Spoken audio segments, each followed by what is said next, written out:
So Bladestorm 100 Year War, which was the original version, Yes. came out 2007. Yeah, PS3 probably. Yeah, like it depends obviously which region you're in that era.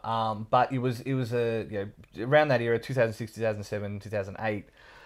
Depends where you were, but basically it's of the same stable as the Dynasty Warrior series, the Samurai Warrior series, but it's not the same in the sense that instead of being superhero mode, running around through mobs of people, you actually control a group, and you give orders for them to run forward and attack and things like that, as opposed to directly attacking yourself. That's right. It's the full spectrum warrior of Dynasty Warriors, and for those who don't get that reference, you basically never fire a shot or swing a sword yourself. You just order people to do it.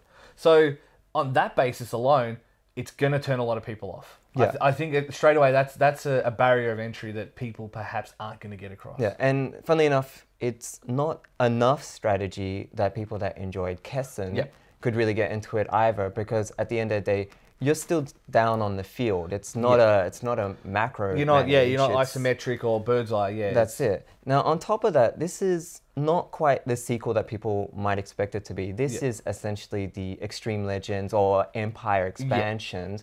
And the new mode, Nightmare, it takes an interesting sort of slant at it. Like So instead of being, obviously the first game is the English and the French fighting 1,000 Years War, 100 Years War. Damn, yeah, that's a long war.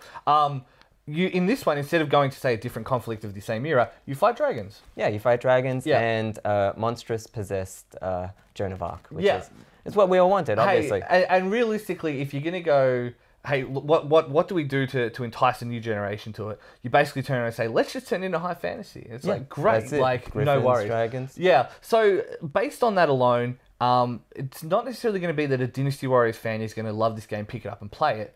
But I think that it offers something unique enough to justify having a look at. That's it, and it's great that we're finally getting another chance to play it.